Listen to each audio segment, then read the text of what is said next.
Solar panels పెట్టుకొని current bill ఆదా చేసుకుంటూ డబ్బులు సంపాదించండి. SRK green energy. 500 రూపాయల నోటు రద్దుపై ఊహాగానాలు ఊపందుకున్నాయి. ఆర్బీఐ తాజా ఆదేశాలతో బ్యాంకుల్లో మారుతున్న ప్రాధాన్యత, రుణ ప్రవాహం మరియు నగదు వినియోగ విధానాల్లో కీలక మార్పులు చోటు చేసుకుంటున్నాయి.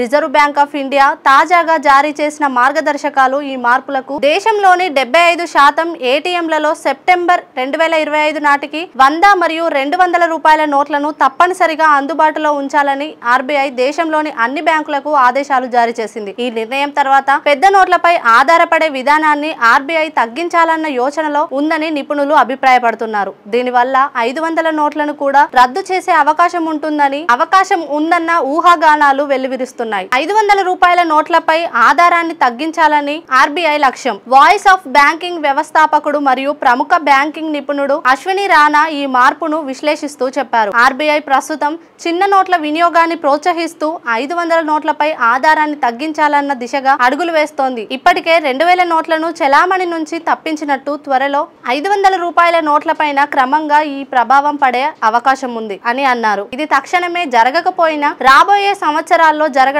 ఆశ్చర్యకరం కాదని రాణా స్పష్టం చేశారు. ఇది అధికారిక ప్రకటన వరకు ఊహాగానాల్లోనే ఉండవచ్చు, కానీ దిశ మాత్రం స్పష్టంగా కనిపిస్తోంది అని ఆయన వ్యాఖ్యానించారు. అయితే డిజిటల్ కరెన్సీ పెరుగుతోందా? ఇండియాలో డిజిటల్ లావాదేవీలు వేగంగా పెరుగుతున్న నేపథ్యంలో రిజర్వ్ బ్యాంక్ డిజిటల్ కరెన్సీ ఈ రూపాయిని ప్రవేశపెట్టడానికి సన్నద్ధమవుతోంది. నగదు ముద్రపై భారమైన వ్యయం ఎదురవుతున్న ఈ సమయంలో చిన్న నోట్ల చలామణి పెంపుతో ఆర్బీఐ వ్యయాన్ని తగ్గించాలన్న లక్ష్యంతో ఉన్నట్టు తెలుస్తోంది. ఈ 500 నోట్లను నిల్వ చేసేవారు అప్రమత్తంగా ఉండాలని రాణా చివరగా హెచ్చరిస్తూ తెలిపారు. 500 నోట్లను అధికంగా నిల్వ చేసుకునేవారు అప్రమత్తంగా ఉండాలని, సరైన సమాచారం కోసం అధికారిక ప్రకటననే ఆసరా ఇవ్వాలని, ఇక మిగిలినదంతా అధికారిక ప్రకటనల మీదే ఆధారపడి ఉంటుంది. కానీ చిన్న నోట్లను ప్రోత్సహించాలన్న ఆర్బీఐ నిర్ణయం నగదు వ్యవస్థలో మౌలిక మార్పులకు సూచనగా కనిపిస్తోంది.